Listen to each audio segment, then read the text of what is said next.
Welcome students to easy business. Students, आज हम जो चैप्टर स्टार्ट करने जा रहे हैं वो चैप्टर है हमारा capital structure. Students, capital structure होता क्या है देखिए।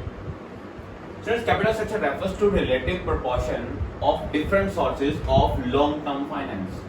देखो स्टूडेंट्स, अगर हिंदी में सिंपल बात करें कैपिटल स्ट्रक्चर का, तो इसका मतलब ये है कि एक कंपनी ने जो पैसा लगा रखा है अपने बिजनेस में, ओके, जो पैसा अपने बिजनेस में लगा रखा है वो कौन कौन से सोर्सेज से मिलके बना है। सोर्सेज होते हैं संसाधन, किन किन संसाधनों से तो वो पैसा मिलकर बना है। देखिए स्टूडेंट्स, जनरली हमें क्या है जी, यहाँ पर हमें long term sources of finance लेने हैं, क्योंकि स्टूडेंट्स बिजनेस में देखो पैसे दो ही तरीके से लगाए जा सकते हैं, या तो आप खुद के पैसे लगाओ या फिर बाहर से आप उधार लेके उसको बिजनेस में इन्वेस्ट करो। तो फ्रेंड्स, कैपिटल स्ट्रक्चर और फाइनेंशियल स्ट्रक्चर दो टर्म है हमारे पास। इन दोनों में डिफरेंस क्या है एक बार पहले वो देखते हैं, ताकि हमें कैपिटल स्ट्रक्चर का मीनिंग बहुत अच्छे से क्लियर हो पाए। ओके स्टूडेंट्स, आपको आई थिंक पता होगा कि जो हमारी लायबिलिटीज है, जो हमारी बैलेंस शीट में क्या होती है, लायबिलिटीज होती है, वो तीन मेन पार्ट से मिलकर बनती है। तीन मेन हेड होते हैं, तीन मेजर हेड। कौन कौन से? फर्स्ट होता है हमारा equity, then non current liability, non current liability, and then होता है करंट लायबिलिटी। ओके, इन तीन हेड से मिलकर हमारी क्या बनती है, ओवरऑल लायबिलिटी, मतलब टोटल लायबिलिटी। स्टूडेंट्स, इक्विटी क्या होता है जी? इक्विटी होता है अपना पैसा सारा, जो हमने अपना खुद का पैसा, मतलब शेयर होल्डर ने जो पैसा लगा रखा है वो, या फिर प्रॉफिट्स, वो सब चीजें। अभी हम इसको और अच्छे से करेंगे कि इक्विटी में क्या क्या चीजें आती हैं। ओके, नॉन करंट लायबिलिटी का मतलब होता है, इसका दूसरा नाम क्या है जी, डेब्ट। डेब्ट का मतलब होता है स्टूडेंट्स उधार। डेब्ट का मतलब क्या होता है, उधार। और नॉन करंट, देखिए स्टूडेंट्स, करंट लायबिलिटी वो होती है जिसकी पेमेंट एक साल के अंदर करनी जरूरी होती है, करंट लायबिलिटी की। और नॉन करंट लायबिलिटी जी, जो लंबे टाइम के उधार है, जिनकी पेमेंट एक साल से ज्यादा टाइम के लिए होती है। ओके, मतलब एक साल से ज्यादा टाइम के लिए अगर हमने लोन लिया हो तो वो किसमें आते हैं, नॉन करंट लायबिलिटी में। ओके, सो करंट लायबिलिटी क्या हो गए जी, ये हो गए शॉर्ट टर्म लोन। ओके, और वो क्या हो गए एक तरह से लॉन्ग टर्म लोन। और लॉन्ग टर्म लोन को हम क्या कह देते हैं जी, लॉन्ग टर्म लोन को हम कहते हैं डेब्ट। क्या कहते हैं, डेब्ट। तो इन तीन चीजों से मिलकर हमारी क्या बनती है, टोटल लायबिलिटी। और स्टूडेंट, इसी टोटल लायबिलिटी को हम क्या कह देते हैं, एक कंपनी का क्या, फाइनेंशियल स्ट्रक्चर। तो फाइनेंशियल स्ट्रक्चर का मतलब क्या होता है जी, total liabilities, total liabilities. Okay, कि एक कंपनी का फाइनेंशियल स्ट्रक्चर, फाइनेंशियल ढांचा, ओके, फाइनेंशियल मतलब पैसों का से रिलेटेड पूरा जो ढांचा बना हुआ है वो इन तीन चीजों से मिला के बना हुआ है, टोटल लायबिलिटी से। तो ये तो हो गया फाइनेंशियल स्ट्रक्चर पूरा का पूरा।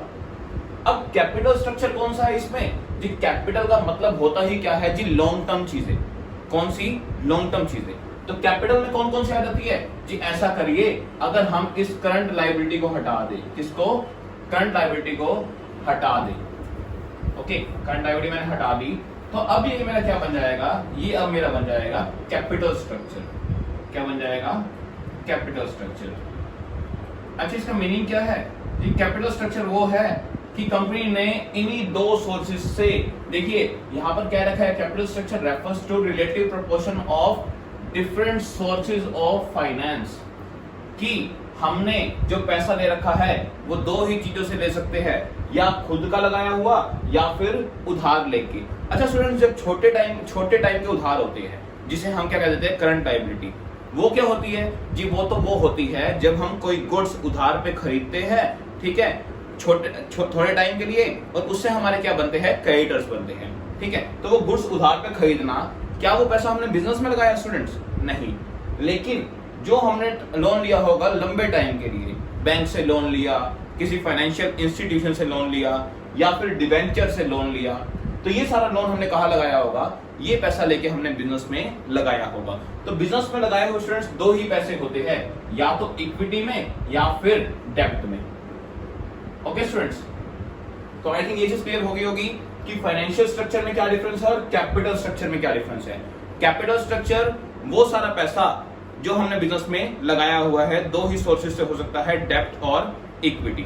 ओके, और फाइनेंशियल स्ट्रक्चर जी ओवरऑल लायबिलिटी, सारी लायबिलिटी मतलब जितनी भी है उसके अंदर क्या आ जाएगा, एक चीज और ऐड हो जाएगी, जस्ट कौन सी, करंट लायबिलिटी भी ऐड हो जाएगी। ओके, अब देखिए ये क्या है, ये प्रोपोर्शन है। प्रोपोर्शन मतलब अनुपात होता है।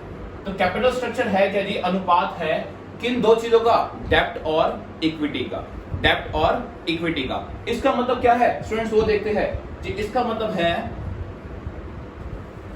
हमने कितना पैसा तो उधार लेके लगाया है, कितना पैसा उधार लेके लगाया है डेब्ट, और कितना पैसा हमने खुद से लगाया है अपना इक्विटी। तो इन दोनों का प्रोपोर्शन ही हमारा क्या कहता है, कैपिटल स्ट्रक्चर। मतलब इन दोनों को मिला के जो पैसा बनता है वो क्या है, हमारा कैपिटल स्ट्रक्चर। और हमने क्या इसका प्रोपोर्शन देखना है कि कितना पैसा हमने उधार ले रखा और कितना खुद का लगा रखा है। अब देखिए स्टूडेंट्स, इसमें इक्विटी क्या होता है जी, इक्विटी होता है यहाँ पर।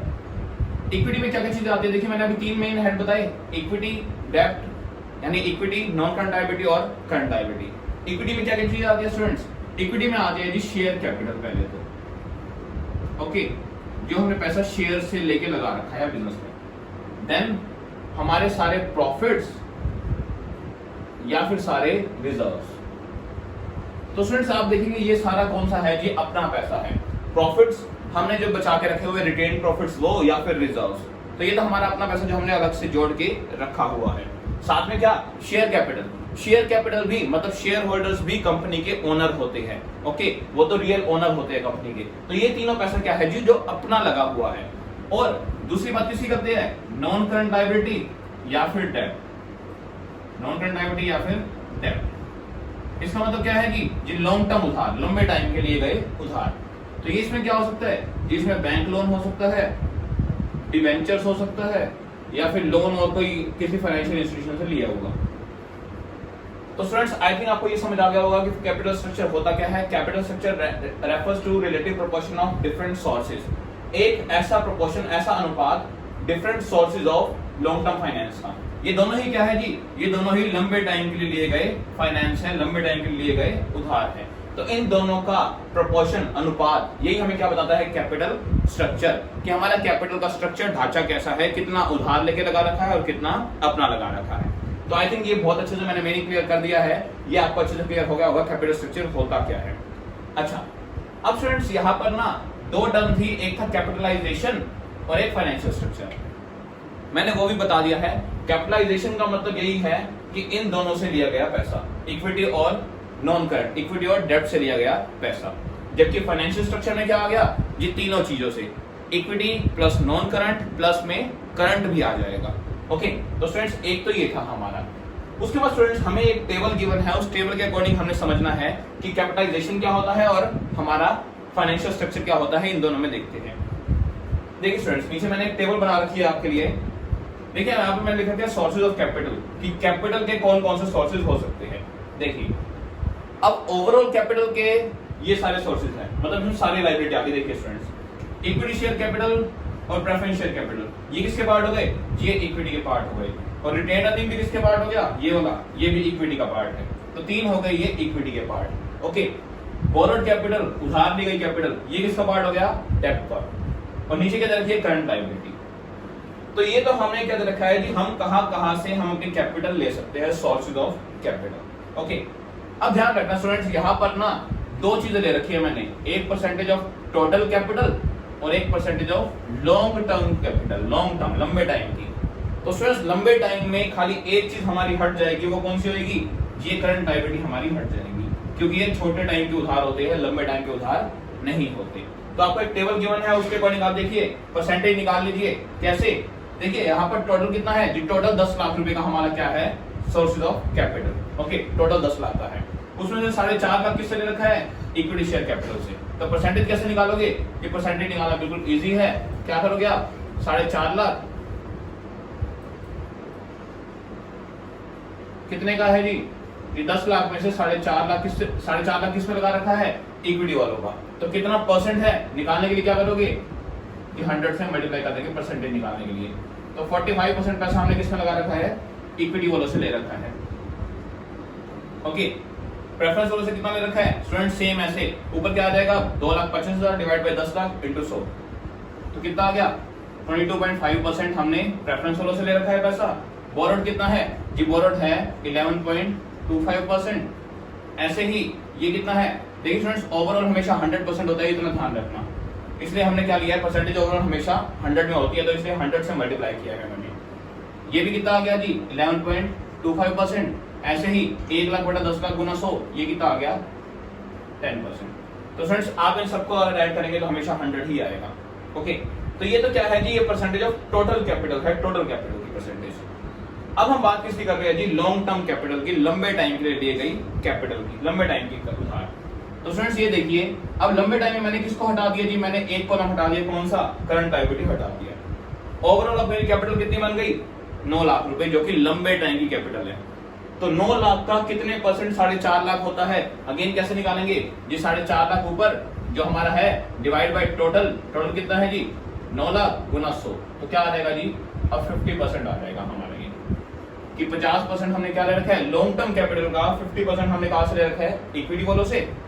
उसके बाद 225 डिवाइड बाय 9 लाख इंटू 100, तो ये आ जाएगा आपका 9, 1 और 5, 15% हमने कहां से ले रखा है प्रेफरेंस वालों से, सॉरी 25 आएगा। आगे देखते हैं यहां पर ये कितना आ जाएगा स्टूडेंट्स, 25 हो गया, तो ये 12.5 आ जाएगा, और ये भी कितना आ जाएगा 12.5, क्योंकि ओवरऑल 100 में आना है। आप करके देख रहे हैं ना, 1,12,500 डिवाइड बाय 9 लाख इंटू 100।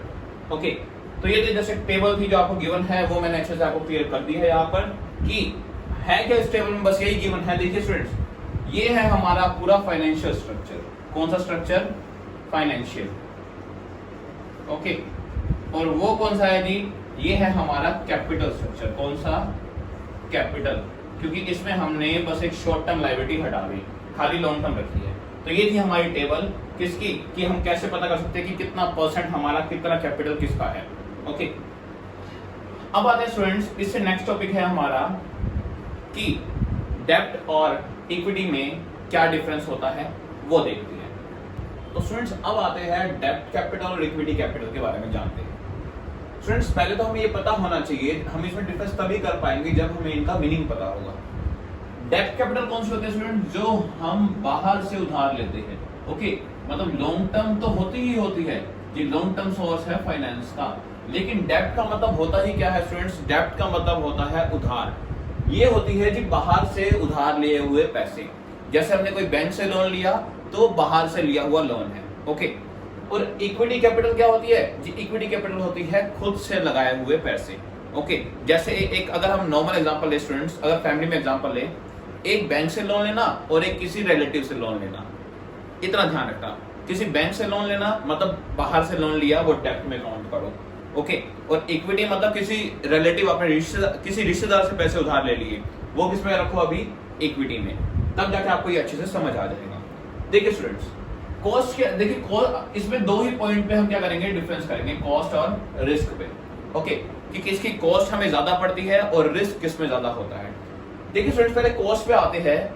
अच्छा, आपने बैंक से लोन लिया, ओके, और आपने रिलेटिव से लोन लिया, ठीक है। अब यहां पर रिलेटिव में आपको एक चीज जाननी होगी कि अगर आपका बिजनेस में प्रॉफिट ज्यादा हो रहा है, क्या हो रहा है, प्रॉफिट बहुत ज्यादा हो रहा है, तो इक्विटी वालों का डिविडेंड कभी भी फिक्स नहीं होता। इसका मतलब क्या है, देखिए शेयर्स पे हम पे करते हैं डिविडेंड, शेयर्स पे हम क्या पे करते हैं, डिविडेंड। इक्विटी वालों का डिविडेंड कभी फिक्स नहीं होता, क्योंकि वो असली ओनर है।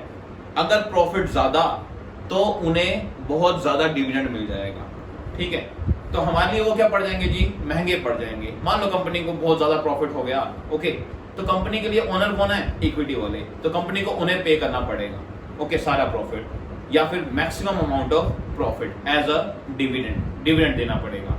तो उसमें हमारी कॉस्ट क्या पड़ गई, ज्यादा पड़ गई। जबकि अगर हम लोन लेते बैंक से तो हमें एक फिक्स रेट ऑफ इंटरेस्ट देना पड़ता, जो इंटरेस्ट रेट फिक्स होता, मान लीजिए उधार पे 10% हमें क्या देना है, इंटरेस्ट देना है, तो यहाँ पर 10% फिक्स है। ओके, कि अगर 10 लाख का उधार लिया है तो 10% मतलब हमें क्या देना है, 1 लाख रुपए क्या देना है, इंटरेस्ट देना है।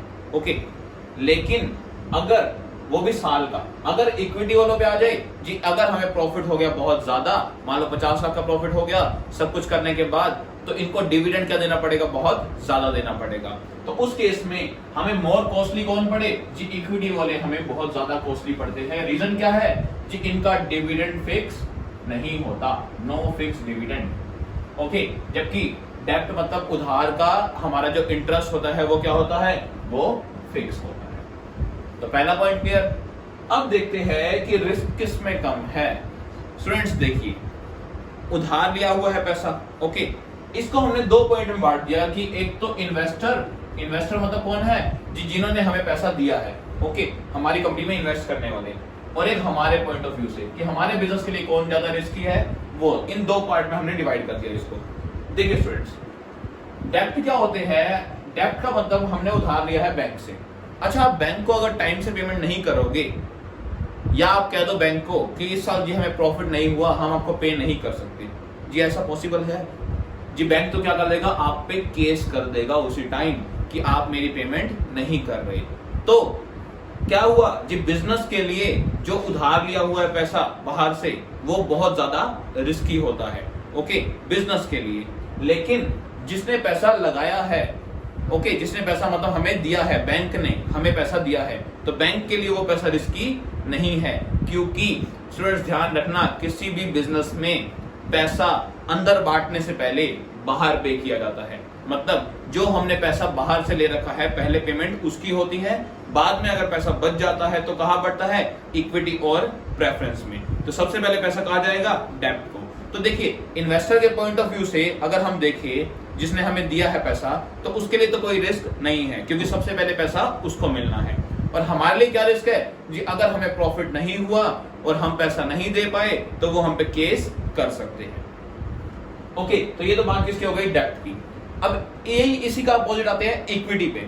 स्टूडेंट्स एक बात बताइए, इक्विटी मतलब खुद का लगाया हुआ पैसा जी। अपने बंदों को तो हम कह देंगे जी प्रॉफिट हुआ तभी देंगे पैसा आपको डिविडेंड का, अदरवाइज नहीं देंगे।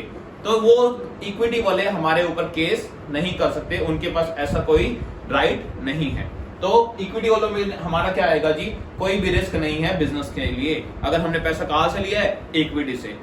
और अगर इन्वेस्टर पॉइंट ऑफ व्यू से देखे जी, जिन लोगों ने पैसा लगाया है इक्विटी वालों में जी, उनके लिए बहुत ज्यादा क्या हो गया, अब रिस्क हो गया। क्यों हो गया जी, अगर कंपनी को प्रॉफिट हुआ, कंपनी पहले क्या करेगी, बाहर पैसे पे करेगी, कंपनी पहले बाहर के पैसे चुकाएगी, उसके बाद लास्ट में अगर पैसा बच गया तो ही किसे मिलेगा, इक्विटी वालों को।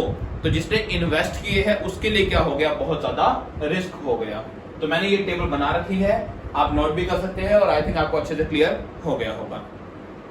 ओके, तो फ्रेंड्स ये था हमारा क्या, डेब्ट कैपिटल और इक्विटी कैपिटल की इनका कंपैरिजन किसके पॉइंट ऑफ व्यू से जी, कॉस्ट और रिस्क के पॉइंट ऑफ व्यू से। लेकिन स्टूडेंट्स ध्यान रखना, एक कंपनी कभी भी सारा पैसा खुद से नहीं लगाती अपना, ओके, और सारा पैसा उधार भी नहीं लेती। एक प्रोपोर्शन होता है, अनुपात होता है दोनों के बीच में कि कितना पैसा उधार लेके लगाए और कितना खुद से लगाए। जनरली एक आइडियल रेशियो कौन सा होता है जी, 2:1। इसका मतलब क्या है जी, डेब्ट कितना हो, 2 गुना, और अपना पैसा लगाया हो वो 1। तो डेब्ट इक्विटी रेशियो के लिए एक आइडियल रेशियो क्या है, 2:1। तो इतना डेब्ट इक्विटी रेशियो हमारा रखना चाहिए हमें। बाहर से उधार ज्यादा लो, अपना पैसा कम लगाओ, ताकि रिस्क भी क्या रहे, कम रहे। ओके, अब आते हैं स्टूडेंट्स हमारे नेक्स्ट टॉपिक पे, वो क्या है, डेब्ट कैपिटल क्या होती है और प्रेफरेंस कैपिटल क्या होती है जी। उधार ली हुई कैपिटल क्या होती है और प्रेफरेंस कैपिटल। देखिए स्टूडेंट्स होता क्या है, अब बात वही है, डेब्ट मतलब उधार और प्रेफरेंस मतलब इक्विटी और प्रेफरेंस में आपने डिफरेंस स्टूडेंट्स पढ़ा होगा। दोनों में डिफरेंस क्या होता है, मेन डिफरेंस जी, इक्विटी वालों का डिविडेंड फिक्स नहीं होता, लेकिन प्रेफरेंस वालों का डिविडेंड क्या होता है, फिक्स होता है। डिविडेंड क्या होता है, फिक्स होता है। तो अब इनमें हम क्या जानेंगे, सिमिलरिटीज क्या है और डिससिमिलरिटीज क्या है। देखिए स्टूडेंट्स, दोनों का ही देखिए, डेब्ट का क्या है जी, डेब्ट का जो उधार का जो इंटरेस्ट है वो क्या होता है, फिक्स होता है। उधार का इंटरेस्ट क्या होता है, फिक्स होता है। लेकिन और प्रेफरेंस वालों का क्या होता है जी, प्रेफरेंस वालों का डिविडेंड क्या होता है, फिक्स होता है। तो ये तो हो गई इनमें सिमिलैरिटी कि दोनों का, यानी इनका इंटरेस्ट रेट फिक्स होता है, इनका डिविडेंड का रेट फिक्स होता है पहले से ही। जैसे यहाँ पे लिखा हुआ होगा कि 10% प्रेफरेंस शेयर कैपिटल और यहाँ लिखा होगा जैसे 12% डिवेंचर से ऐसा कुछ। तो इनका इंटरेस्ट रेट फिक्स होता है, उनका डिविडेंड का रेट फिक्स होता है। ये तो होगी दोनों में सिमिलैरिटी। स्टूडेंट डिसिमिलैरिटी क्या हुई? ये डिसिमिलैरिटी क्या हुई जी? डेब्ट को आपने मतलब उधार पे आपने पेमेंट तब भी देनी होती है जब आपको क्या हो, लॉस हो जाए। जब कंपनी को या बिजनेस को लॉस हो जाए तब भी हमें डेब्ट पे इंटरेस्ट भी देना पड़ता है और डेब्ट के पैसे भी चुकाने पड़ते हैं, क्योंकि बाहर के लोग ये नहीं देखेंगे कंपनी को प्रॉफिट हो रहा है या लॉस। लेकिन बात किसकी आई अगर? प्रेफरेंस वालों की जी। इनको डिविडेंड खाली तभी देना है जब हमें क्या हो जी, जब हमें प्रॉफिट हो रहा हो, उसी केस में हमें इन्हें डिविडेंड देना है, अदरवाइज नहीं देना, क्योंकि ये कंपनी के अंदर के है, ये इक्विटी का पार्ट है। इक्विटी मतलब जो हमने अभी 3 हेड किए हैं उनमें से सबसे पहला हेड इक्विटी का है, उसके अंदर क्या आती है हमारी प्रेफरेंस कैपिटल। ओके, तो इनको कब देना है? जब ओनली प्रॉफिट हो, और इनको लॉस में भी देना है। तो ये क्या है? सिमिलैरिटी एंड डिसिमिलैरिटी किसमें? प्रेफरेंस और डेब्ट में। ओके, तो आई थिंक ये भी आपको क्लियर हो गया होगा। अब एक लास्ट चीज और देख लेते हैं आज के लिए।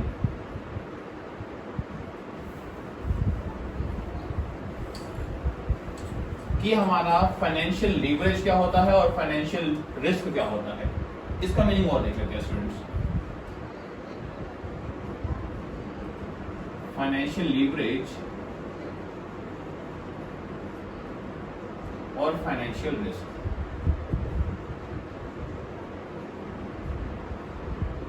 देखिए स्टूडेंट्स, फाइनेंशियल लीवरेज का मतलब क्या होता है पहले वो देखते हैं। फाइनेंशियल लीवरेज का मतलब है जी फिक्स्ड कॉस्ट की कैपिटल को भी किसमें जोड़ दे?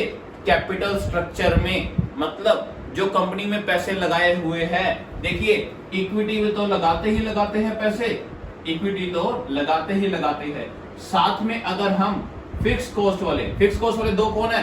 देखिए मैंने यहां बताया कि इनकी भी इंटरेस्ट फिक्स होता है और इनका डिविडेंड फिक्स होता है। ओके, तो अगर हम क्या करें जी, इन फिक्स कॉस्ट वालों को मतलब प्रेफरेंस शेयर कैपिटल और डिवेंचर्स को भी किसके साथ जोड़ दे?